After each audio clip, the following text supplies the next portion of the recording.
Para ello, he decidido organizar la presentación en 5 tópicos que entiendo son fundamentales. Primero, hacer una panorámica breve sobre el entorno COVID.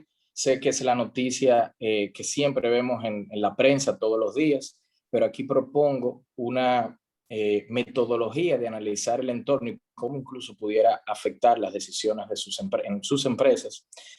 Por supuesto, porque este es y seguirá siendo el riesgo fundamental a gestionar, no solamente por las autoridades, pero por cada uno de los empresarios en el sector privado. También evaluar el contexto internacional relevante y sobre todo porque algunos de nuestros socios principales a nivel comercial, a nivel de los emisores de turistas y a nivel de donde recibimos la principal inversión extranjera directa, también han tenido unos desarrollos que son importantes entenderlos en el contexto de nuestra recuperación.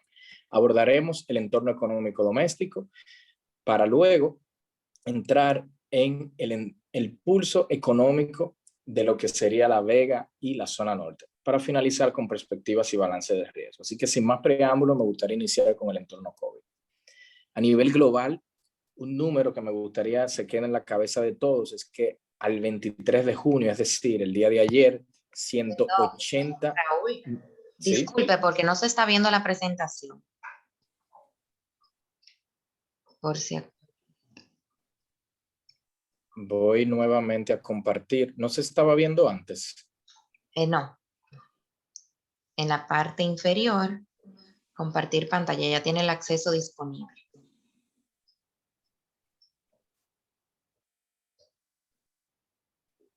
Ok.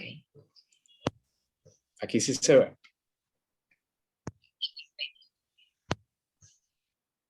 ¿Pueden verla ahí? Sí, se ve muy bien. Perfecto. Pues como les mencionaba, el entorno COVID, si hay un número que me gustaría dejar en la cabeza de todos es que a nivel global los casos reportados rondan el orden de 179, casi 180 millones de casos. Estos casos a nivel global han venido reduciéndose, sobre todo luego de lo que fue el pico que se observó hacia diciembre, posterior a la implementación de los programas de vacunación a nivel global. A pesar de esto, se puede ver cómo hubo, luego del inicio del programa de vacunación, un incremento, una nueva ola, para luego ser reducida en el tiempo. Pero aquí lo importante es que a nivel global hay que separar las regiones, porque no todas están evolucionando al mismo nivel. Y aquí podemos ver en este mapa mundi los casos activos. Queda muy claro, mientras más rojo, por cierto, indica que hay casos diarios por cada 100.000 habitantes más altos que en aquellos de zonas más amarillas o claras. Se puede ver que el epicentro de la pandemia actualmente es la región latinoamericana, particularmente Sudamérica. ¿Qué llama la atención de esto? Que nuestros principales socios comerciales, particularmente Estados Unidos, Canadá, en alguna medida, a excepción del Reino Unido, la zona euro, se encuentran libres de peligro. Esto es importante porque entender la recuperación económica es entender las zonas donde el virus está controlado. ¿Qué ha contribuido a ese control que se puede ver a nivel global? Pues por supuesto el proceso de vacunación. En este mapa mundi vemos un gráfico similar al anterior, con la diferencia de que en lugar de ver casos activos, estamos viendo la cantidad de dosis administradas por cada 100 habitantes. Mientras las zonas son más verdes, oscuro, pues por supuesto hay unos índices de vacunación mayor. Llama la atención República Dominicana, que en el continente americano, junto a Chile, Uruguay, Estados Unidos y Canadá, constituyen los 5 países de mayor proporción de dosis administrada por cada 100 habitantes. Un primer mensaje y buena noticia de cómo se ha gestionado el proceso de vacunación en la República Dominicana. Podemos también notar la zona euro, que si bien durante el primer trimestre del año comenzó rezagada, de hecho con un desempeño mediocre para ser una zona de economías avanzadas, pues se ha recuperado bastante. Y esto ha hecho que esta zona, tenga unas perspectivas a muy corto plazo de recuperación económica bastante mejoradas con relación a lo que se vio a principio de año. China, no puedo dejar de mencionarlo, no solamente porque fue el país donde inició todo esto, sino también porque lograron frenar la pandemia antes de que incluso existiera vacuna. Entonces, aquí rápidamente uno puede entender por zona geográfica cómo ha venido evolucionando este proceso de vacunación. ¿Cómo aterrizamos estos números a nuestra realidad en República Dominicana? En esta lámina les estoy mostrando 3 indicadores. La cantidad de dosis nuevas que se están implementando día a día, aquellos vacunados que tienen 2 dosis, es decir, que están completamente vacunados, y las dosis totales que se han administrado. Me gustaría partir por la primera gráfica. Este número que ven aquí de 100,000 quiere decir que en ese día, 23 de junio, 100,648 personas fueron vacunadas. Pero si uno fuese a tomar un promedio del último mes, más o menos, ese número andaría cerca de 110,000 vacunas o dosis más que vacunas administradas diariamente. ¿Por qué este número es importante? Porque como la meta es vacunar a la población adulta, es decir, 7.5 millones de personas, que es la población que supera los 18 años en República Dominicana, y actualmente tenemos vacunados cerca de 2,6 millones, pues la diferencia es más o menos 5 millones por vacunar aproximadamente. A un ritmo de 110,000 vacunas todos los días, se requerirían entre 3.5 y 4 meses para alcanzar esta meta, lo que ubicaría a julio, agosto, septiembre, alrededor de octubre, finales de septiembre, como una fecha bastante plausible para pensar que este 7.5 millones, que es la población adulta, tendría la totalidad o al menos cerca de la totalidad de vacunas.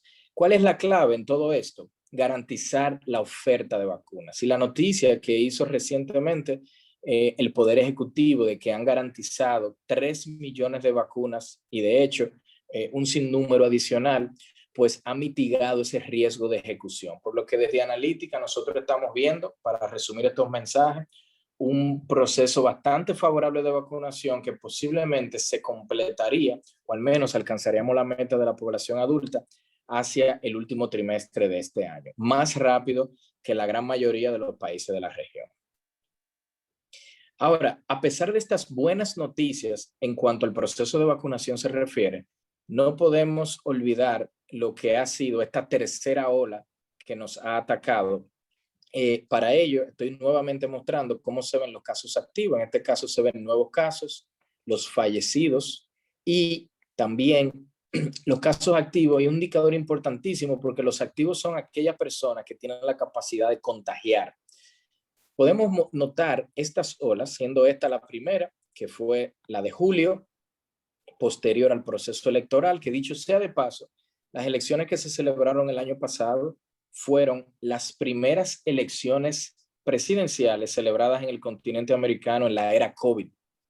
Luego vino las fiestas de diciembre, posterior a las fiestas para enero vino la segunda ola y estamos actualmente sobrellevando una tercera, donde recientemente ha habido un ligero quiebre de lo que venía siendo una tendencia alcista en la cantidad de casos. A pesar de este quiebre y esta reducción, se puede notar que los casos activos, insisto, aquellos que tienen la capacidad de contagiar, hoy por hoy se encuentran en máximos históricos. Entonces, una métrica que tendrían que estar monitoreando las autoridades, cómo lograr reducir esa cantidad de casos. Ahora bien, el virus no fuera un problema si el riesgo del colapso del sistema hospitalario no fuera inminente, si tan solo fuera un virus que con tratamiento en el hogar fuera posible sobrellevar, esto no fuera tan grave. Pero la realidad es que los contagios en exceso pueden generar un aumento de la demanda de los servicios de salud. En esta lámina podemos ver justamente esos servicios, camas, unidades de cuidado intensivo y ventiladores. Se puede notar cómo ha habido un incremento durante esta tercera ola que se ha logrado de algún modo frenar. En el caso de la cama, 4 de cada 10 aproximadamente están ocupadas. En el caso de la UCI ya más grave, un 65%, esto es cerca de 2 de cada 3. En el caso de los ventiladores, pues un poco más de la mitad.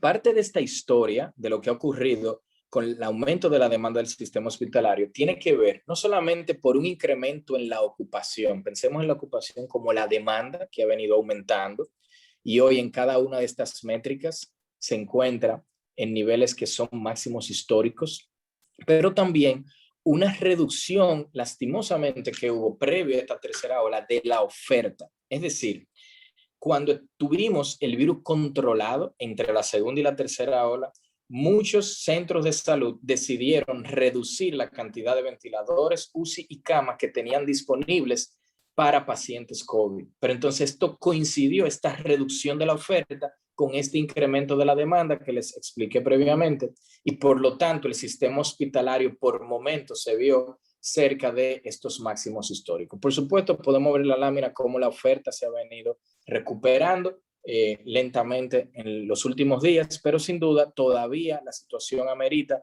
las medidas que las autoridades han estado imponiendo. Si vemos esto en la realidad geográfica de La Vega, podemos notar que a nivel de camas, La Vega ni siquiera está figurando en el top 15 de las provincias que más necesidad o más ocupación de camas tienen. La Altagracia siendo la primera, La Vega tiene un nivel de ocupación por debajo del promedio nacional en un 33%. Sin embargo, en cuanto a los ventiladores, La Vega está ocupando un cuarto lugar con casi un 80%, y en cuanto a las unidades de cuidado intensivo, un sexto lugar con cerca de un 75%. Para concluir esta parte del entorno COVID, les presento aquí unos indicadores interesantes que hoy en día con la tecnología se pueden capturar y son los indicadores de Google Mobility o movilidad de Google. Y básicamente esto es información anónima que sale de sus teléfonos inteligentes donde se registra la ubicación geográfica del teléfono en todo momento. Se puede de hecho generar una segmentación geográfica y se puede verificar la cantidad de personas en estaciones de transporte público, en supermercados y farmacias, en tiendas y ocio, en parques. Y esto se puede entonces comparar con los niveles que habían antes de COVID, que serían esta línea de 0 para cada gráfico. Podemos ver como en el caso de los supermercados, por ejemplo, en todo lo que tiene que ver con la cadena del sector alimenticio a nivel comercial, pues hoy por hoy hay un casi 13%, 12,6% de personas que están asistiendo a supermercados y farmacias más que lo que había antes de COVID. Fíjense que en el caso de las tiendas y ocio, esto está vinculado, por supuesto, a la actividad comercial. Pensemos en centros comerciales, malls, etcétera. Pues este número es 17,3% menos, es casi un 20% menos. Parques, un indicador que a mí me gusta mucho porque yo digo que cuando sabremos que habremos terminado con esta crisis, cuando podamos todos asistir a un concierto masivo sin ningún tipo de temores. Y por supuesto los parques son un indicador o una métrica de justamente la industria del entretenimiento, todavía un 20% por debajo. Cuando estos indicadores retornen a 0, podríamos pensar que para estas zonas y de manera consistente, por supuesto, ya habremos llegado a una recuperación. Saliendo del entorno COVID y entrando al entorno internacional relevante, me gustaría nuevamente partir por el pulso de la economía mundial. Por supuesto, hay muchos indicadores del sector real, del sector financiero que podríamos evaluar, pero tratándose de los sectores que están representados en la Cámara, he decidido tomar un indicador justamente de manufacturas. Y sobre todo porque las manufacturas están muy vinculadas a la cadena de comercio y de valor a nivel global. En países como China representan cerca de un 30% del PIB total. En Estados Unidos este número es más cerca de un 10%. En Dominicana ese número ronda entre 15 y 16% del PIB. Pero la cadena de comercio, por supuesto, es una que se encuentra en toda la geografía mundial. En esta lámina surge de encuestas que se le hacen a los especialistas en la parte financiera de empresas manufactureras, y mientras más verde ellos están a los próximos 2 meses mostrando una perspectiva positiva, mientras más rojo pues una perspectiva de deterioro. Y lo que podemos ver es que similar a cómo se veía el mapa en el proceso de vacunación, la zona euro, Estados Unidos, Canadá, estamos hablando aquí China también, un país que aunque no tiene un verde intenso, pero por supuesto no está en rojo, representan las zonas donde la economía está creciendo más. Esto es sumamente relevante para Dominicana y sobre todo el caso es de Estados Unidos, porque de Estados Unidos recibimos, como ya le dije, la mayor cantidad de turistas, la mayor cantidad de inversión extranjera directa y son los que más demandan nuestras exportaciones. Entonces, aquí en resumen, mientras las perspectivas de Estados Unidos se mantengan positivas y es lo que aparentan, pues las perspectivas de esa demanda de nuestros productos se va a mantener y eso va a contribuir a un empuje de la economía dominicana. Aquí podemos ver cómo está creciendo alguna de estas zonas. Estados Unidos crece un 6,4 al primer trimestre. En la segunda semana de julio va a salir el dato al segundo trimestre. Yo esperaría que se encuentre más cerca de un 9%. ¿Cómo comparar este número? Pues la economía americana crece cerca de 1,8% a largo plazo. Imagínense, estamos hablando de más de 4 veces, casi 4 veces ese número actualmente. El caso chino, un crecimiento de 18%, impresionante, para una economía que crece en promedio entre 6 y 7%, un poco más del doble, también indica que es un país que está creciendo bastante. Alemania, la principal economía de la zona euro, creciendo negativo en el primer trimestre. Yo esperaría que para el segundo trimestre estén creciendo positivo y fuerte, una zona que crece normalmente entre 1 y 1,5%. Y como les dije al principio, esto se debe a que el desempeño de cara al programa de vacunación fue bastante mediocre en Europa en el primer trimestre, se refleja esto en la data. En el caso particular americano, hay un indicador muy interesante que calcula la Reserva Federal de Atlanta, donde se puede ver el crecimiento semana por semana, similar al que publica el Banco Central de aquí, pero mes a mes, llamado el indicador mensual de actividad económica, este semana a semana, y justo hoy salió el indicador de PIB y que le llaman GDP Now o PIB ahora, y esto está creciendo al 9,7. De nuevo, recuerden que esto es una economía que en el largo plazo crece 1,8, o sea, esto es un crecimiento enorme. Esto significa mayores ingresos para las familias y hogares. Esto significa empresas que están entonces invirtiendo más. Y esto significa también que los americanos van a estar consumiendo productos que ellos no producen. Nuestros cigarros, por ejemplo, nuestros bienes agrícolas, etcétera, y lo van a demandar y van a continuar demandando.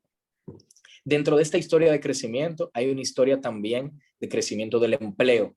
En esta lámina les muestro en azul el nivel de empleo en Estados Unidos de la población hispana o latina y se puede ver cómo cae por encima y por debajo incluso de la línea roja que se refiere a toda la nómina no agrícola, es decir, al empleo total de Estados Unidos. El mensaje aquí es que cuando estuvimos en el peor momento de la crisis, a los hispanos y latinos en la caída del empleo les pegó más fuerte. Pero en este periodo de recuperación estamos viendo que justamente ese es el empleo que más rápido crece. ¿Cómo se conecta esto a la República Dominicana? Pues aquí tenemos a los principales emisores de remesas. Por lo tanto, mientras tengamos unas noticias favorables y positivas de recuperación de ese segmento de empleo, nosotros estaremos viendo remesas que van a continuar creciendo a los niveles históricos que estamos viendo. De eso voy a comentar más adelante. Detrás de esta historia de crecimiento ha habido un apoyo tanto de política monetaria como de política fiscal. Esto que ven aquí es el tamaño de las hojas de balance de los bancos centrales, principales bancos centrales del mundo. En rojo tienen la Fed de Estados Unidos, en azul tienen el Banco Central Europeo, en verde el Banco Central de Japón, en naranja el Banco Central Chino. Estos 4 bancos centrales representan 7 de cada 10 dólares producidos a nivel global. Por lo que, si queremos saber el pulso de la política monetaria y por lo tanto de las tasas de interés y las presiones de tasa que pudiéramos nosotros estar recibiendo, entonces monitorear cómo estos bancos centrales cambian sus hojas de balance es sumamente importante. ¿Y por qué yo les muestro las hojas de balance? Estos son los activos totales y ustedes como empresarios saben que si ustedes quisieran crecer el activo de sus empresas, necesitarían inyectarle patrimonio capital o incrementar el pasivo. En el caso de los bancos centrales, lo que hacen es que incrementan el pasivo. Este incremento que ven aquí de activo se financió con un pasivo. ¿Cuál es el pasivo de los bancos centrales? Pues la emisión monetaria. Por lo tanto, este incremento que ven aquí, sobre todo en la línea azul y roja, que es la del Banco Central Europeo y la Fed, representa la inyección de liquidez al sistema monetario global, producto de esta crisis. Un número, por cierto, que para el 2020 es mucho mayor que las cifras que vimos durante 2008-2009 en la crisis financiera global. Y esto ha provocado esta gran oferta de dinero, que el precio del dinero, que son las tasas de interés, se hayan reducido tanto a nivel internacional. Algo similar ocurre, de hecho, a nivel local con nuestra economía. Pero aquí el mensaje para todos es que mientras esto esté ocurriendo, las presiones de incrementos de tasas que vienen de la parte o de la demanda externa van a ser menores para la economía dominicana. Ahora, no solamente la política monetaria a nivel internacional ha contribuido a soportar este desempeño que ha tenido la zona euro y Estados Unidos en particular, también ha habido una historia de política fiscal. Y aquí no me voy a detener mucho, pero esta lámina interesantísima del Brookings Institution lo que está demostrando es el impacto del estímulo fiscal americano en esa economía. Y aquí lo que me gustaría que vean es lo siguiente. Esta línea verde que les estoy mostrando representa la senda de crecimiento que tenía Estados Unidos antes de que llegara el virus. Esta representa la caída producto del virus y esta verde el incremento a partir del estímulo de Biden. ¿Cuál es el mensaje que sacamos de aquí? Que durante el periodo segundo semestre 2021 y todo el 2022, podemos esperar que gracias al estímulo de Biden, la economía americana va a estar creciendo más que lo que hubiese crecido en ausencia del virus. Y esto, por supuesto, va a traer como consecuencia presiones sobre la inflación, que ya le estamos viendo. Estas presiones sobre la inflación han llevado a que la inflación total americana se ubique a mayo en 4,9, voy a redondear a 5%. Para encontrar niveles de inflación similares, tendríamos que irnos al momento de la crisis financiera global en el periodo 2008-2009. Dentro de esta historia de inflación americana, hay una historia de algunos de sus componentes. Sé que algunos de los miembros de la Cámara están en el sector de vehículos.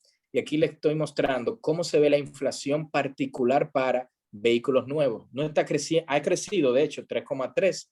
Es bastante alto para ese segmento. Y fíjense cómo se ve este incremento y está en el máximo nivel desde, de hecho, 2012. Pero noten específicamente la de vehículos usados, cerca de 30%. En el caso de repuestos y equipos, pues también ha venido recuperándose los precios y hoy por hoy anda en niveles similares a los precrisis, con una inflación de 2,1%, un nivel relativamente alto para ese sector, pero ni cerca de lo que estamos viendo en el caso de los vehículos usados. Nosotros entendemos que estos son presiones transitorias, no responden a un elemento permanente. Ha habido, de hecho, en los mercados globales, una escasez de chips que se requieren para la fabricación de vehículos nuevos, lo que ha generado una reducción de la oferta de vehículos nuevos, pero con la reapertura económica que ha habido en esa economía en Estados Unidos, pues están demandando más entonces vehículos usados. Y esa presión sobre la demanda de vehículos usados, pues ha generado estos incrementos en los precios. Esto no solamente está ocurriendo a nivel de vehículos, está ocurriendo también a nivel de todo tipo de commodities. A nivel de los alimentos podemos ver que las carnes y pescados a todos los niveles están creciendo, a excepción de los camarones en este caso, en commodity también, en niveles que son por encima de los históricos. Los commodities de energía también han estado creciendo. Para el mes pasado el petróleo andaba por 65 y por hoy anda un poco más del $70 el barril. Y por supuesto, esto ha generado que las expectativas de inflación también se hayan incrementado en Estados Unidos, y es algo que la Reserva Federal entonces va a tener que tomar en cuenta a la hora de decidir si va a incrementar las tasas o no. Ya ellos han mandado la señal de que entienden esto como un fenómeno transitorio, y por ser un fenómeno transitorio no van a reaccionar incrementando tasas. De hecho, en la reunión de la semana pasada, donde tienen que decidir no solamente sobre las tasas, pero mostrar al público las proyecciones que tienen para su economía, en esa reunión de junio podemos ver que para la economía, el crecimiento que esperan de la economía americana es de 7%, una revisión al alza de lo que habían dicho en marzo, donde tenían que iba a crecer 6,5%. La inflación la tienen en 3,4%, una revisión al alza del 2,4% que habían mostrado a marzo. Pero las tasas de interés que se ven aquí abajo, pues tanto en 2021 como en 2022, la tienen en los niveles actuales de virtualmente cero, entre 0 y 0,25. Lo que sí cambiaron fue la perspectiva para 2023. No voy a entrar en esos detalles en esta presentación, solamente quiero que noten que hay un cambio de opinión sobre qué tan rápido van a retirar los estímulos monetarios. ¿Cómo esto se conecta a la República Dominicana? Pues ese crecimiento de 7%, buena parte de eso se transfiere o se transmite de manera positiva a nuestra economía, y el hecho de que mientras esté creciendo esa economía se mantengan las tasas bajas, pues genera unas presiones hacia la baja sobre nuestra moneda. Saliendo del entorno internacional relevante, me gustaría entonces comentar sobre el entorno económico doméstico. Primero, para contextualizar, aquí les muestro una gráfica que me parece interesante con la historia del crecimiento de la economía dominicana desde que se fundó el Banco Central en el año 1947 hasta lo que ocurrió en el 2020 y lo que serían las proyecciones más recientes del marco macroeconómico o el consenso entre Banco Central, Hacienda y el Ministerio de Economía. Van a notar que he marcado en gris todos los episodios donde la economía dominicana creció negativo. Y pueden notar que para encontrar un episodio igual o peor que el 6,7% de caída del 2020 que tuvimos el año pasado, habría que remontarse al año 1965, durante la Guerra Civil. También podemos notar que solamente han habido 2 episodios donde la economía ha logrado sostener crecimiento ininterrumpidos, que son el de 2004-2019, 16 años consecutivos, y el de 70 al 85, 16 años consecutivos. ¿Por qué les muestro esto? Porque a nosotros nos revisan, nos supervisa el Fondo Monetario Internacional, los tenedores de bonos y los inversionistas extranjeros, y comparan el desempeño de nuestra economía y la capacidad de recuperarnos con la del resto de los países de la región.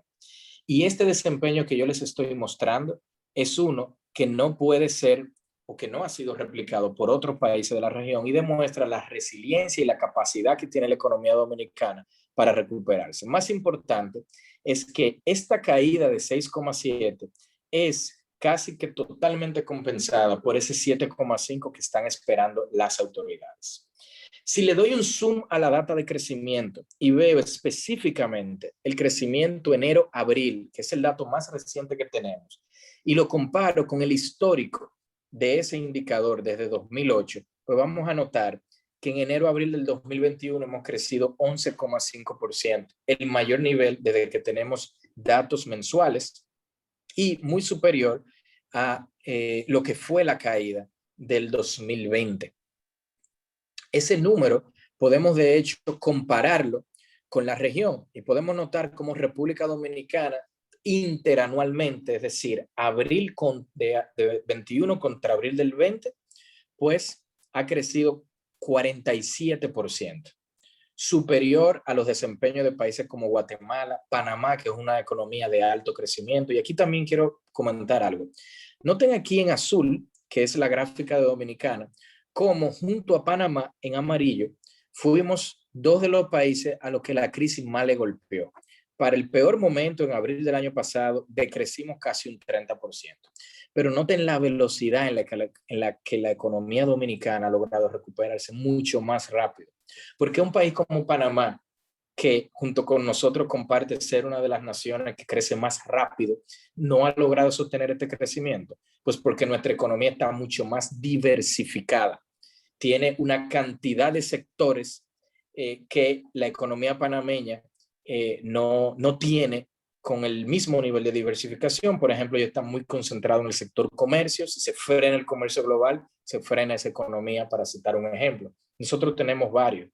Y aquí les estoy mostrando justamente algunos de estos sectores y cómo se ve. Me gustaría que se concentren en la columna enero-abril, que en este caso es el crecimiento acumulado que llevamos de 11,5, ya les comenté, pero repartido entre sectores. Aquí verán algunos de sus sectores, pero quise hacer notar construcción como el sector donde ha crecido más a enero-abril con un 53%, y entiendo que esto va a ser, de hecho, un desempeño que podría verse levemente interrumpido por el incremento de los precios o de los costos, mejor dicho, de construcción, pero sin duda uno de los principales sectores en explicar la recuperación hacia el 2021. También les muestro el sector de peor desempeño: hoteles, bares, restaurantes, vinculado a la cadena de valor del sector turismo, y aquí pueden notar una caída todavía de 23%. La Organización Mundial de Turismo está esperando que los niveles de viajes y llegadas pre-COVID lo alcanzaríamos hacia el 2024. En nuestros cálculos, nosotros entendemos que para fines de 2022, principios de 2023, el turismo en República Dominicana estaría en los niveles pre-COVID. O sea que nos estaríamos recuperando mucho más rápido. También quiero hacer notar cómo sector manufactura local y zonas francas es uno de alto crecimiento, y recuerden que este está vinculado a la cadena de valor de las exportaciones. Por lo tanto, en la medida en que la economía americana continúe creciendo como lo ha estado haciendo, esto va a empujar el crecimiento de este sector y, por supuesto, de nuestra economía. ¿Cómo se ha traducido entonces esta historia sobre la actividad al empleo? Pues si comparamos el empleo formal, aquí estoy excluyendo el sector informal, contra el nivel pre-COVID, y asumo que ese nivel pre-COVID, voy a decir que el empleo era uno de 100%, hoy por hoy estamos cerca de un 8,3% por debajo a nivel de la cantidad de empleos. Si yo fuese a graficar la actividad para comparar cómo se ve la actividad versus el empleo, pues la recuperación económica anda por un 95% del nivel pre-COVID. El empleo un 93,7%. ¿Qué quiere decir esto? Esto quiere decir que la economía está operando a dos velocidades, una en actividad y otra en empleo, donde la actividad se está recuperando más rápido. A nivel de los sectores, pues HBR, es decir, hoteles, bares, restaurantes vinculados al turismo, pues 15% por debajo, educación 20% por debajo, sectores como salud ya andan cerca del 100% de los niveles, cerca del nivel pre-COVID. A nivel del sector fiscal, podemos ver cómo la variación interanual de los ingresos, el crecimiento de los ingresos fiscales, un indicador importante para entender no solo el pulso de la actividad, pero también el desempeño del déficit fiscal, pues está creciendo 35%, mucho más que la caída de 16% que tuvo en el año 2020. En el caso del gasto público, pues ha habido una caída muy ligera, 2%. Lo que llama la atención es que si descomponemos este gasto y vemos específicamente el gasto de capital, es decir, la inversión que hace el gobierno en infraestructura, puentes, carreteras, canales de riego, etcétera, pues van a notar una caída de 73%, un número que podría generar para las autoridades fiscales un riesgo de ejecución presupuestaria hacia el cierre de año. Y de hecho, nosotros en Analytica estamos esperando que en el presupuesto complementario que entendemos las autoridades van a someter al Congreso, se vea una revisión hacia la baja del déficit fiscal, producto de que posiblemente no logren ejecutar, en el caso de la infraestructura, la cantidad de obras que se requerirían para que esta caída de 73% sea mayor. A nivel de exportaciones, como ya les dije, pues tenemos exportaciones que crecen a un 56%, importaciones que están creciendo a un 82%, todo esto de nuevo vinculado a la cadena de valor del sector externo. Dentro de las importaciones, me gustaría también, retomando este tema de que tenemos clientes del sector de dealers de vehículos, ver cómo se ven estas importaciones de vehículos. En la gráfica de arriba pueden notar la cantidad en dólares, valor en dólares de estas importaciones. En el 2019, en promedio, 105 millones de dólares por mes se importaban. Hoy por hoy andamos en ese número. Claro, aquí hay una diferencia. En el 2019, los vehículos usados no tenían una inflación de 30%. Los vehículos usados que se están importando ahora tienen integrado esta inflación. Por lo tanto, el número efectivo es un número menor que eso. De hecho, aquí tenemos los niveles de vehículos nuevos que sí son más comparables con el caso a nivel de inflación de lo que ocurrió en el 19, y podemos ver que en promedio se están importando cerca de 37 millones de dólares en vehículos nuevos, cuando lo normal es cerca de 52 millones de dólares. Es decir, aquí todavía hay un camino por recorrer. A nivel de vehículos usados, este número puede ser desorientador. Eso quiere decir que se están importando en promedio 68 millones de dólares, pero recordemos que habría que corregir por ese incremento inflacionario. Si yo reduzco o extraigo ese incremento de precio de 30%, pues ese número sería más o menos entre 50 y 55, que sí hay que decir, se parece bastante a los niveles pre-COVID, y seguro que en el sector lo deben de estar sintiendo. Entonces mi mensaje para ustedes es que lo que vemos a nivel agregado es que la recuperación de las importaciones en su sector está operando a dos velocidades. El sector de vehículos usados ya está probablemente en niveles pre-COVID o cerca, y seguro va a continuar durante el resto del año. No así para el caso de los vehículos nuevos. A nivel de los repuestos, que también vi que tenemos clientes de este sector, pues sí es un sector que se ha recuperado bastante. 12 millones de dólares en promedio se están importando actualmente, cuando pre-COVID ese número era cerca de 11 millones. O sea que aquí sí se puede notar una recuperación en el nivel. Y aquí no me voy a detener en esto porque voy a compartirle la presentación para que puedan estudiar en detalle, pero estamos mostrando un desglose de cómo se ve la recuperación por rango de precios de los vehículos. Y solamente notar que para vehículos entre 40 y 50 mil dólares y vehículos entre 20 y 30 mil dólares es donde estamos notando la recuperación más rápida. Los vehículos de más de 100 mil dólares, consistente con lo que les comentaba, que típicamente son vehículos nuevos, pues todavía están creciendo negativo interanualmente. Hasta aquí algunos mensajes sobre la actividad. No puedo dejar de comentar algunos mensajes sobre la inflación, uno de los temas del momento. Para ello, primero me gustaría mostrarles esta lámina de la inflación de la última década. Van a ver sombreado lo que el Banco Central, a lo que se compromete el Banco Central, que es el rango meta de inflación entre 3 y 5%. Podemos ver que hoy por hoy anda en 10,5% la inflación general. La subyacente, que es aquella que excluye aquellos bienes volátiles, como por ejemplo combustibles, como por ejemplo alimentos, etcétera, también anda por encima del rango meta. Y la gran pregunta es, ¿esto es algo permanente? Es decir, hacia junio, julio, agosto, podemos esperar incrementos de este número que posteriormente puedan provocar una reacción de Banco Central de política monetaria donde se incrementen las tasas y lleguemos al fin de la era de bajas tasas de interés y liquidez en exceso, como hemos visto. O esto en realidad es algo transitorio donde a partir de junio, julio, agosto, esto se va a comenzar a moderar.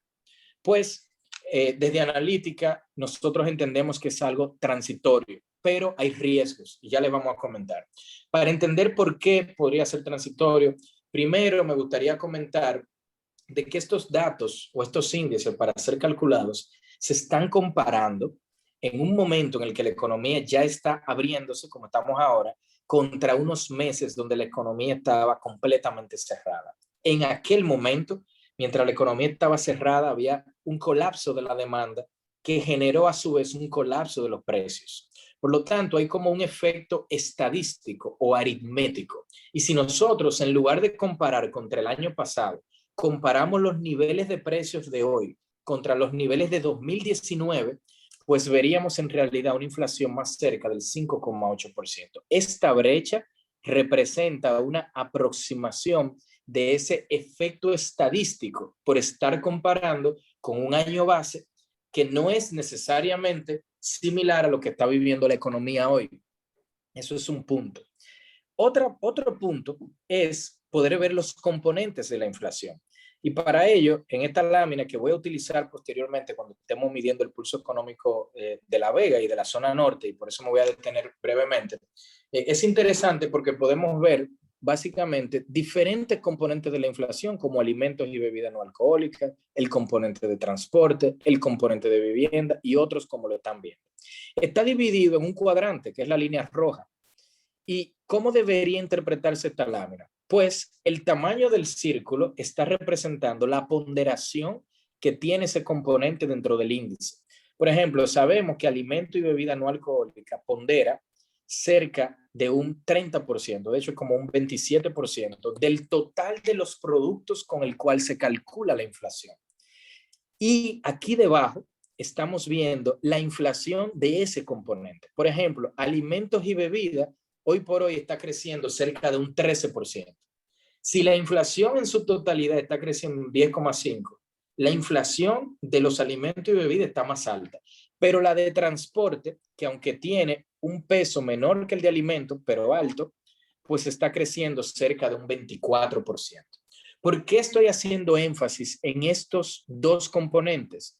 Porque en la sección del entorno internacional relevante, recuerden que les mencioné que los commodities, no solamente de diferentes tipos de alimentos, pero también los de energía, han estado aumentando. Y ese incremento, por supuesto, se traduce a la inflación dominicana. Ese es justamente el riesgo que nosotros vemos. Si es que los commodities se fuesen a mantener creciendo de manera sostenida hacia el año que viene, podríamos tener impactos más sostenidos sobre la inflación. Sin embargo, nosotros, así como lo ha anunciado la Reserva Federal Americana, entendemos que lo que ha venido ocurriendo con los commodities sí es algo de carácter transitorio. ¿Qué es transitorio para los economistas? Que podemos esperar 2 meses, 3 meses máximos de este tipo de incremento antes de una normalización. ¿Cómo lo veía el Banco Central para marzo de este año? Pues en ese momento ellos sacaron esta lámina que muestra una proyección, esto de aquí representaba en ese momento la proyección de la inflación por trimestre, y ellos ya estaban viendo un incremento de cerca de 9% en el segundo trimestre, y luego comenzaba esta reducción. Por lo tanto, a partir de julio estarían Banco Central esperando que la inflación se vaya reduciendo para que hacia cierre de año se mantenga dentro del rango meta nuevamente. Por supuesto que parte de la inflación se explica por un componente de bienes transables, como le llaman los economistas. ¿Qué son estos bienes? Aquellos que se comercializan con el exterior, aquellos que se tienen que importar. Pero si hay que importarlos, similar a como lo deben de estar sintiendo aquellos que están en el sector de vehículos, si hay una inflación en esos bienes fuera, pues se van a necesitar más dólares para poder importar esos bienes, y eso por supuesto se traduce a la inflación. Aquí podemos verlo. En naranja está el componente transable y se nota que del 10% de crecimiento de precios, 7% tiene que ver por todos esos bienes que están siendo importados y que impactan a la canasta básica. Y por supuesto, detrás de la historia de los bienes transables no solamente están los precios internacionales, también está el tipo de cambio. En esta lámina pueden ver la depreciación del tipo de cambio desde 2010 hasta la fecha, 17 de junio, donde hoy por hoy se está apreciando, de hecho, en términos interanuales, un 1,8% de apreciación. No habíamos visto un comportamiento como este desde el año 2005, posterior a la crisis financiera doméstica. Pueden notar cómo para más o menos agosto, julio del año pasado, octubre, perdón, del año pasado, había llegado a su pico, julio, perdón, del año pasado había llegado a su pico de casi 15%, y a partir de ahí ha continuado una gran caída. Algo que para muchas personas es un misterio. Yo quisiera tratar de explicar por qué en realidad esto no es un gran misterio. Lo primero, ante incertidumbre, los hogares tienden a dolarizar sus ahorros. Quizás ustedes pudieron haber hecho eso durante la crisis. Yo, de hecho, en su momento, durante el año pasado, parte de los ahorros lo estuve dolarizando. Y eso, por supuesto, presiona la moneda. Eso lo vimos en el periodo 2003-2004. Esta lámina está mostrando los depósitos en moneda extranjera como porcentaje del total. Pueden ver en aquel momento cómo hubo un incremento de 14,8 a 23%. Un incremento, de hecho, bastante alto en un solo año. ¿Cómo se ve ese incremento durante 2020, 2019 y 2021? Pues el incremento no fue tan alto como lo vimos en la crisis. Por lo tanto, uno podría pensar que la incertidumbre fue menor. Sin embargo, hoy por hoy anda en los mayores niveles durante los últimos 25 años. Si le hacemos zoom para entender si esa presión sobre el tipo de cambio, producto de la dolarización de los depósitos, se ha mantenido, pues podemos ver en esta lámina que en realidad llegó a su pico ya en julio del año pasado y a partir de ahí ha comenzado un periodo de descenso. Ese periodo de descenso se ha frenado un poquito hacia ahora en junio, pero sin duda la tendencia es hacia la baja. No vemos entonces presiones por el lado de la dolarización de los depósitos. Ese es uno de los primeros elementos. Pero también hay otros. Y la realidad es que para entender el tipo de cambio hay que entender las entradas o fuentes de divisas y cómo se demandan esas divisas en los mercados locales. En esta tabla no me voy a detener demasiado, pero sí quisiera explicar algunos elementos. Tenemos algo interesante y es todos los dólares que entraron a la economía dominicana en el 2019, 33,000 millones de dólares, contra todos los dólares que fueron demandados por la economía dominicana, que fueron 31,700. ¿Cómo compara eso contra el año COVID? Pues hubo una caída de la entrada de 33 a 31 y por supuesto hubo también una caída de la demanda de 31 a 28. Pero esa entrada se divide entre las fuentes privadas, que por supuesto tenemos los ingresos por turismo, las remesas, las exportaciones, la inversión extranjera y otros, y las fuentes públicas, es decir, la emisión de deuda soberana. Y noten cómo el colapso en realidad estuvo en las privadas, pasando de 31 a 23. Esto presiona directamente el tipo de cambio. Y esto, de hecho, fue compensado por un incremento impresionante en la parte fiscal que, junto con el apoyo que hizo el Banco Central, se constituyó como la política macroeconómica que mitigó los efectos de la crisis, similar a lo que ocurrió en Estados Unidos. Miren el incremento de 2.500 a cerca de 7.800. Hubo una compensación de la caída de las fuentes privadas. Por supuesto, dentro de los usos tenemos la factura petrolera, esa es una de las principales demandas de dólares, las importaciones, pero también el servicio de la deuda pública. Ustedes han escuchado en la prensa que las autoridades del Ministerio de Hacienda han anunciado operaciones de manejo de pasivo. ¿Y qué es esto? Esto es básicamente como cuando uno reestructura una deuda personal de tarjeta de crédito de la empresa. Eso también se hace a nivel de la finanza pública y han logrado postergar pagos de amortizaciones y de servicios de interés, y esto ha contribuido a generar una menor presión sobre el tipo de cambio. Yo muy brevemente quiero comentar sobre algunos de estos componentes y van a notar cómo el primero, más importante, las llegadas de turistas. Hoy por hoy, a mayo, andan en 1,6 millones de personas. Un poquito más ya tenemos que lo que habíamos recibido en enero, mayo del 2020. Lo que nos coloca en el nivel de recepción de turistas que teníamos en 2004. Parecería que estamos todavía muy atrás, pero les comento que para el cierre del 2020 ese número era más cerca del 99, o sea que estamos avanzando en la escala y como les dije, para el cierre del 22 yo esperaría que lleguemos a los niveles de 2019. Pero aquí hay algo interesante. Cuando se desglosa esa llegada de turistas por aquellos que vienen del extranjero y son extranjeros, y aquellos que vienen del extranjero pero son dominicanos, y esto es lo que muestro en esta lámina, que es la azul, se van a dar cuenta que el azul, que son los dominicanos, se recuperan más rápido. Entonces, nuevamente, aquí hay una historia de recuperación a dos velocidades, similar a como lo vimos en actividad en empleo, ocurre en el turismo.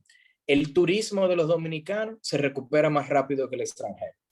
¿Qué mensaje entonces les tengo para ustedes? Por ejemplo, si están en el sector de entidades de intermediación financiera, que cualquier hotel o empresa que le esté sirviendo a la cadena de valor del sector turístico, pero vinculada a dominicanos, por ejemplo, Santiago, sede algunas zonas de La Vega, donde sobre todo hay mucho turismo interno, y otras zonas del país, pues van a estar recuperadas probablemente para el cierre de este año, a los niveles pre-COVID, más rápido que aquellas que todavía dependen de la llegada de turistas. Y esta llegada de turistas, por cierto, también se recupera a dos velocidades. Los que vienen de Europa están mucho más rezagados, cerca de 9 a 10 meses rezagados con relación a los que vienen de Estados Unidos. Por lo tanto, podemos esperar en el sector turismo que los dominicanos lleguen primero, luego lleguen los americanos y finalmente los europeos quizá un año detrás.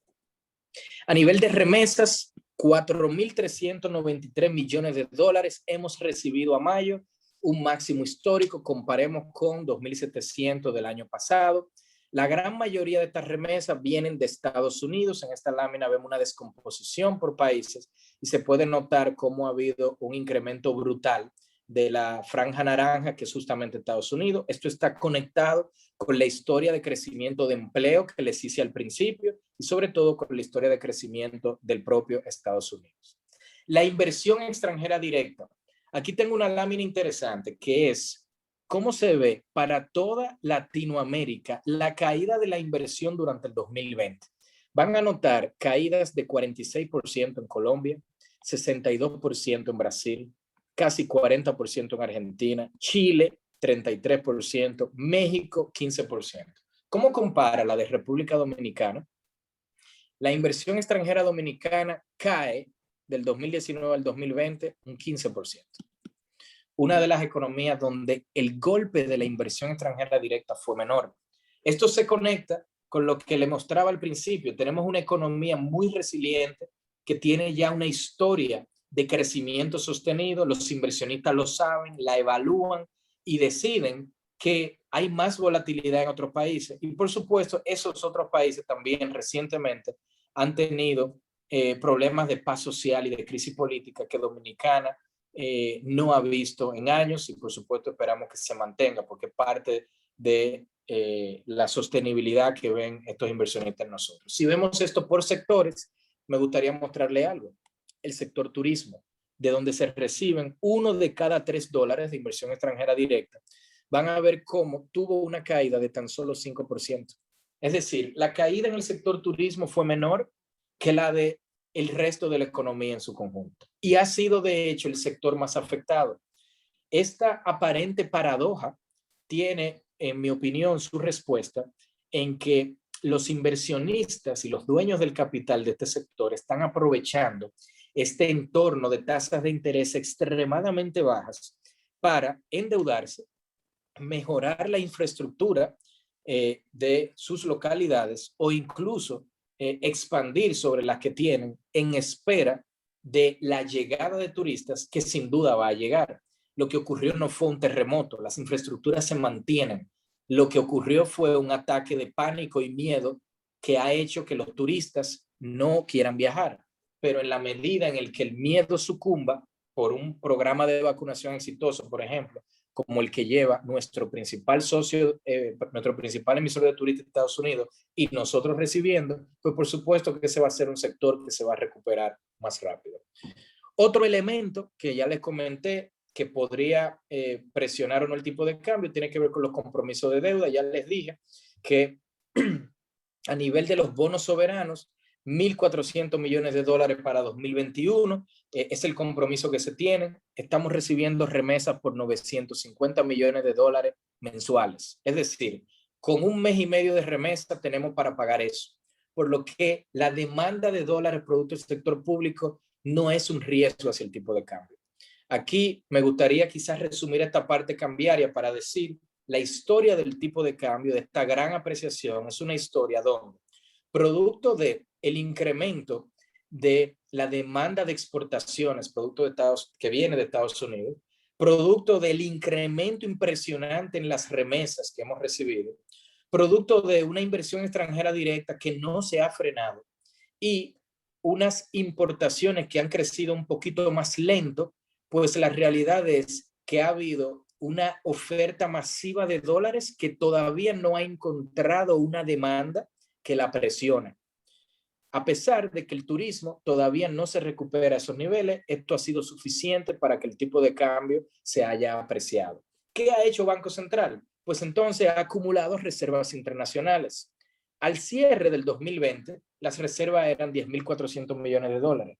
Recuerden que las reservas son, dentro de los activos del Banco Central, las divisas que tienen disponibles para intervenir el mercado cambiario si es que lo requiriera, como lo requirió de hecho el año pasado. Y miren la caída en las reservas. Eso fue toda la intervención hasta julio, cuando la moneda se estaba depreciando. Ustedes recordarán cómo a julio se estaba depreciando cerca de 15%, había mucha incertidumbre. Si Banco Central no hubiese intervenido, como están viendo en esa lámina en ese momento, la depreciación hubiese sido mayor. Pero ¿cuál es el mensaje para ustedes? Hoy por hoy estamos a 12.000 millones. Es decir, un incremento de casi 20% con relación al nivel pre-COVID. ¿Cómo se resume esta historia? Tenemos una gran oferta de divisas, una demanda de divisas que todavía no se recupera a los niveles pre-COVID y un banco central que tiene hoy, por decirlo de algún modo, más músculo para defender el mercado cambiario, si quisiera, que lo que tenía antes de la crisis de COVID. En resumen, nosotros vemos que el tipo de cambio hacia el cierre de año va a continuar con un desempeño de una, no necesariamente una apreciación año a año, quizás se comience ligeramente a depreciar, pero probablemente veremos al cierre de este año una de las menores depreciaciones en los últimos 20 años, seguro desde la crisis financiera doméstica. Me gustaría entonces centrar en el entorno competitivo de La Vega. Ya me quedan cerca de 10 minutos y con esto concluyo la presentación, pero no quería dejar de comentar algunos puntos que hemos traído para ustedes. Primero, yo le hablé de remesas, pero tenemos ya los datos de cómo se ven estas remesas a nivel geográfico. Podemos ver que del total de remesas que se han recibido en mayo, pues La Vega tiene cerca de 37 millones de dólares para un 4% del total. Luego de Distrito Nacional, Santiago y Santo Domingo, pues fíjense que solamente la provincia de Duarte es la que supera a La Vega en términos de recepción de remesas. Y de cara al crecimiento, pues está creciendo 42% respectivo a mayo del año pasado. A nivel de la inflación, aunque no la tenemos por provincia, podemos ver que la variación interanual de la región norte, y esta es la comparable con la inflación que estuvimos viendo previamente, es de cerca de 10,6%. De hecho, se está generando un incremento de precios inferior que lo que se ve en la región sur o en la región este. Aquí estoy mostrando algo que me parece interesante. De nuevo estamos utilizando el marco de los cuadrantes, pero en lugar de ver la inflación y los diferentes componentes de la inflación, vamos a ver provincias y vamos a ver sectores. Estamos aquí, por ejemplo, mostrando cómo se ve el crédito al sector agropecuario, tanto a nivel de el balance total o todo el monto de préstamos para cada una de estas provincias, como la variación a 12 meses, el cambio desde abril, del año pasado, específicamente en el sector agropecuario. Los círculos que están en verde representan las provincias donde el balance o la cantidad de crédito a ese sector está por encima del promedio, pero también donde el crecimiento es por encima del promedio. Y aquí tenemos que solamente La Vega y Espaillat. Espaillat es la que está creciendo más, pero La Vega es la que tiene en esta región. Aquí estamos excluyendo Santiago por el hecho de que por ser la segunda economía de todo el país, pues distorsiona un poco la gráfica, pero se puede notar cómo La Vega domina justamente en este sector. De hecho, si hubiese incluido Santiago, para este sector todavía los créditos del sector agropecuario en La Vega son mucho mayores, no así para otros. Ahora, si este es el crédito, ¿cómo se ve la morosidad? ¿Son buenos pagadores los veganos? Pues este gráfico nos indica que sí en ese sector, porque aquí noten que las bolitas en verde han cambiado la ubicación geográfica quiero decir, de este gráfico, donde tenemos una morosidad por debajo del promedio y un cambio, es decir, una reducción en este caso, también por debajo del promedio. Entonces, en ese sentido, La Vega está en el cuadrante favorable en cuanto a la morosidad de ese sector. ¿Cómo se ve el sector comercio en este mismo esquema? Pues La Vega está por encima del promedio, pero no está creciendo a los niveles que están creciendo, las provincias que están por aquí, que son las que están creciendo más que el promedio. De hecho, la variación de La Vega es más o menos 14%. Si le restamos el 10% de inflación, en términos ajustados por inflación, estarían creciendo un 4%. Pero sin duda se nota con este nivel aquí arriba en el gráfico, que son nuevamente la zona dominante en cuanto a los créditos al sector comercial. A nivel de la morosidad de ese sector, miren a La Vega en el cuadrante deseado, o sea, de nuevo aquí sigue la narrativa de que ese es otro sector donde tienen una de las menores morosidades, tasas de no pago de créditos de todas estas provincias. ¿Cómo vemos el sector construcción?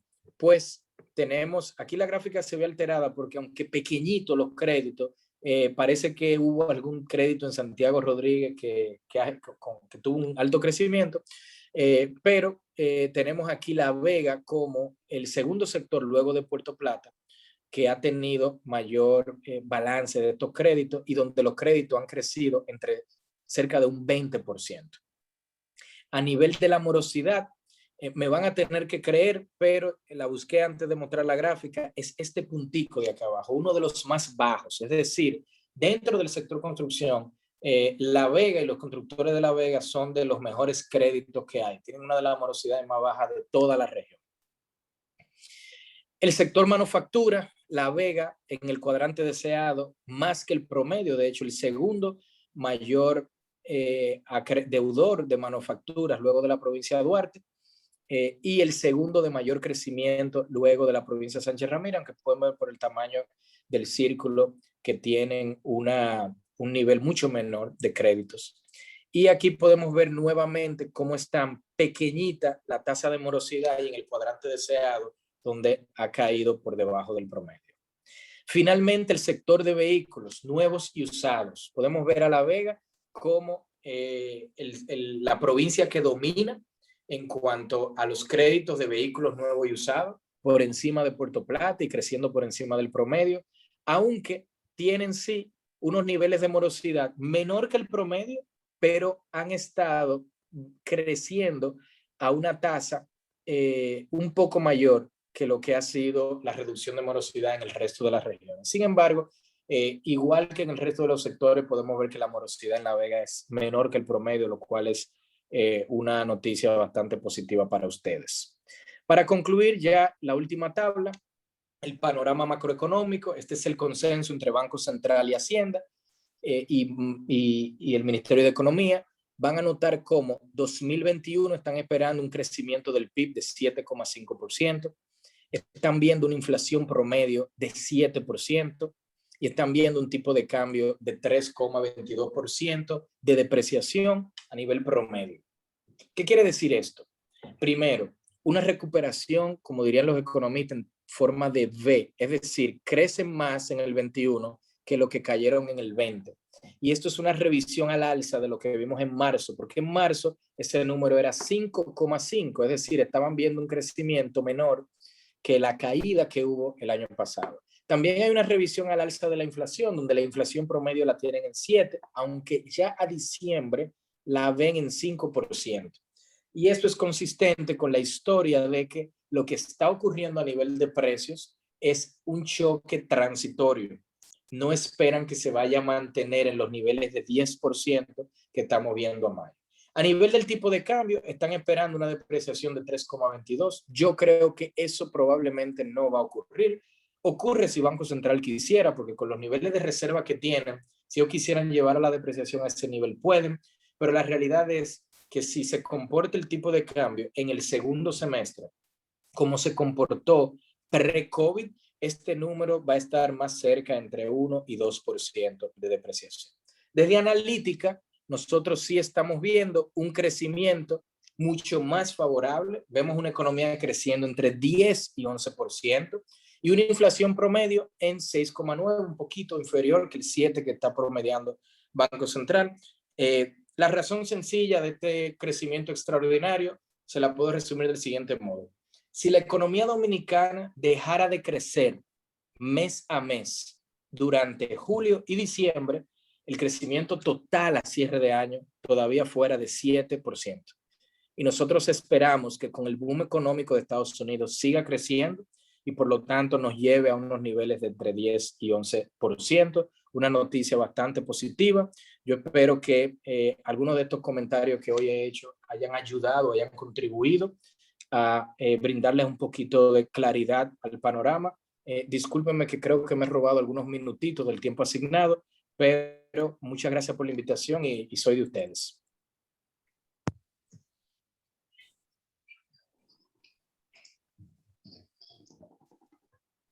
Muchas gracias, señor Raúl. Bien, sí.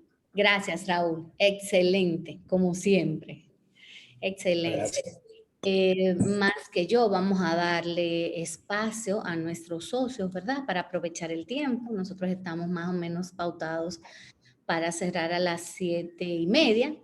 O sea que estamos hablando de unos 15 minutos. Sea que ustedes, Fide, quizá pudieras abrir, o sea, quitarle el sello a los micrófonos para que de una manera abierta y podamos aprovechar el tiempo, pues cualquier intervención pueda hacerse en orden, obviamente, pero con toda libertad. Y de paso, Raúl, pues agradecerte este tiempo y toda la información. Bien. Y me alegra mucho en lo que los demás se van animando un poco, quizá alguna intervención que agregaste lo que son las informaciones de nuestra provincia. Y de hecho me atrevo a decir que este tipo de encuentros, quizás como cámara, lo podamos tener con nuestra membresía por lo menos 2 veces al año, enfatizando también en lo que es nuestra provincia, y que bueno, ojalá que el próximo, casi a final de año, pueda ser presencial, ¿verdad? Mucho gusto, claro que sí. Bien. Los micrófonos los pueden ir habilitando de manera directa. Muy bien, yo levanté la mano por ahí por las reacciones, no sé si me vieron. Entonces tomo la palabra, muchas gracias. Yo soy el padre Sergio de la Cruz, rector de Bucatesi. Quiero antes que nada agradecer a la Cámara de Comercio, a Erlonca, a todos ustedes por esta invitación y por esta importante ponencia de Raúl. Más nada que muchas gracias de corazón. Decirle que no soy del área administrativa, pero a pesar de eso he entendido perfectamente la exposición, de manera que muchas gracias. Yo creo que estos espacios nos ayudan a todos y pienso que de manera general a estar un poco más tranquilo sobre la realidad económica que estamos viviendo. De manera que esperamos que toda esta visión y sobre todo el crecimiento de nuestro país y la merma de COVID siga siendo una realidad para que podamos seguir creciendo. Así que esa era mi intervención, agradecer a ustedes por la invitación y por la insistencia para que no se nos olvide. Muchas gracias. Gracias a usted, padre Sergio, por estar. Don Rubén. Gracias, buenas tardes, ya entrando la noche. Rubén. Gente que el padre Sergio, de verdad que quiero unirme también a esa felicitación. Ya no esperamos menos de la Cámara y de la directiva que está ahí encabezada por Erlonca. A Raúl, en nombre de todos los veganos y de la región, gracias. Y voy a hacer una pregunta que quizás no fue de un tema que se trató hoy, que es el tema de la información sobre laboral, sobre empleo.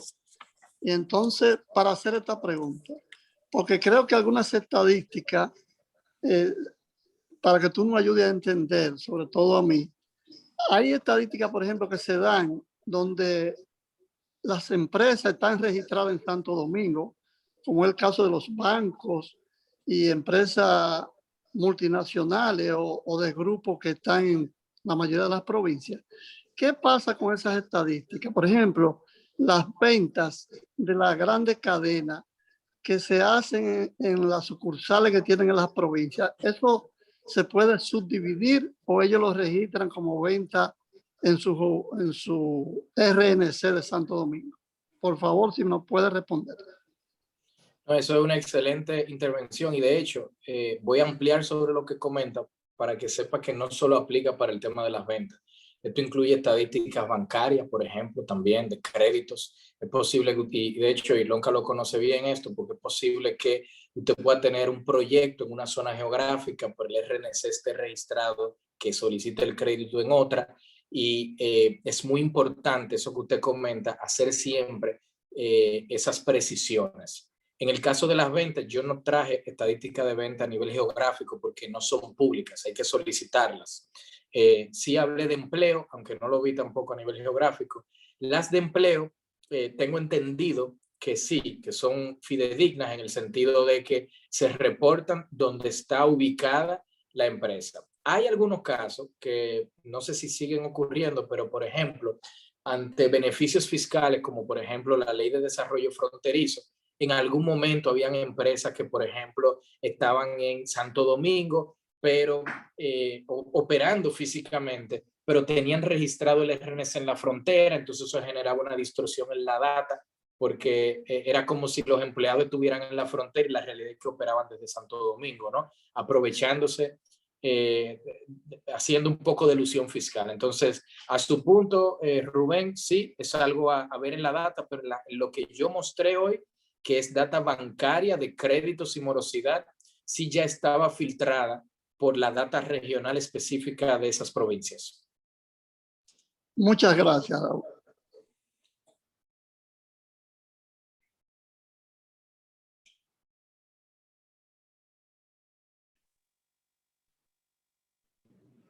¿Tenemos alguna más? Fide, yo no veo más nadie. No veo más manos levantadas. Igual Raúl comparte la presentación, ¿verdad, Raúl? Exacto. Claro que sí. Perfecto. Bueno, a través de la... Dice Idelsa, excelente análisis, sobre todo en nuestra provincia y el entorno. Muchas gracias. Bueno, Ilonka, si me permiten, y a la coordinadora, aprovechar, aunque es un tema que hace muchos años que no se trata, creo que desde 2002 por ahí, que es el tema de la dolarización. Parecería como que hablar de algo que ya pasó de moda, pero aprovechando esa capacidad que vemos de análisis, para un país como República Dominicana, no se contempla de aquí a 10 años, 20 años, 50 años. ¿Qué usted ve en eso? ¿Se podría un día volver a hablar de dolarizar en la verdad? Porque como quiera estamos dolarizados. Todo lo que uno hace negocio, hasta que va a rentar un apartamento, tiene que rentarlo en dólares. Pero yo digo, oficialmente, ¿eso cómo usted lo ve? Mire, es una pregunta muy interesante. Tenía de hecho tiempo que no me la hacían. Me gustaría, para responder, decir lo siguiente. Depende del sector que usted represente. Si usted estuviera en el sector turístico o directamente en la cadena de valor del sector exportador, usted disfrutaría de una dolarización, porque tendría, por supuesto, una estabilidad y fijado un tipo de cambio. Los importadores y otros sectores no necesariamente. Entonces aquí hay que pensar que nuestra economía, y lo dije al principio, está muy diversificada. Yo no estoy a favor de una dolarización en República Dominicana por una razón más fundamental, y es la siguiente. El año pasado, cuando llega esta crisis de COVID, el Banco Central introdujo un estímulo monetario sin precedentes en la República Dominicana que ha generado esta tasa de interés que vemos hoy en día y ha contribuido, junto con la política fiscal, a que el efecto de la crisis sobre los hogares, sobre la gente, sea menor que el que hubiese sido si no se introduce el estímulo. ¿Por qué el Banco Central pudo haber introducido un estímulo monetario de esta magnitud? Porque tiene independencia en la emisión de dinero, porque tiene lo que erróneamente le llaman la máquina de imprimir dinero. No es una máquina, el dinero lo importamos desde Escocia, de hecho, pero tiene la facultad por la Constitución de emitir plata. Y eso entonces le genera una flexibilidad y una autonomía que, si tenemos un banco central responsable, va a poder controlar el ciclo económico como contribuyó el año pasado. Imagínese, Rubén, si hubiésemos estado dolarizados como lo está Ecuador, por ejemplo. Ecuador fue uno de los países que más sufrió la crisis de COVID, porque ellos no tenían forma de introducir un estímulo monetario. porque no tienen la facultad o, vuelvo y digo, la maquinita, entre comillas, de imprimir plata. No tienen una política monetaria autónoma. Entonces, si bien por momentos luciría como una buena idea mantener esta estabilidad cambiaria, hay que pensar que lo que perdemos cuando decidimos dolarizar nuestra economía es la autonomía de gestionar la política monetaria y contrarrestar el ciclo económico. El año pasado fue COVID, hace 10 años fue la crisis financiera global. Las crisis van a ocurrir siempre, los rebotes son parte normal del sistema económico capitalista y yo soy de lo que pienso que para Dominicana sería un error dolarizar porque es demasiado lo que se perdería. Muchas gracias, Raúl.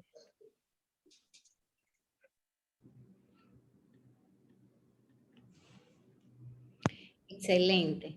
Bueno, Raúl, esperamos tenerte a fin de año de nuevo, compartiendo ¿Cómo no? perspectivas. Esto es súper fascinante, más como estamos en este momento, pero lo dejamos hasta aquí porque invitamos hasta las 7:30.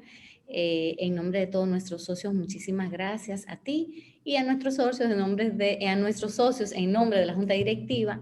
Gracias por conectarse y por compartir este tiempo con nosotros. Esperamos que le haya sido muy útil. Así que gracias a ustedes y sigan ahí que van bien. Gracias. Muchas gracias por la invitación nuevamente. Gracias. Okay, gracias. Bye, buenas noches. Gracias. Feliz noche.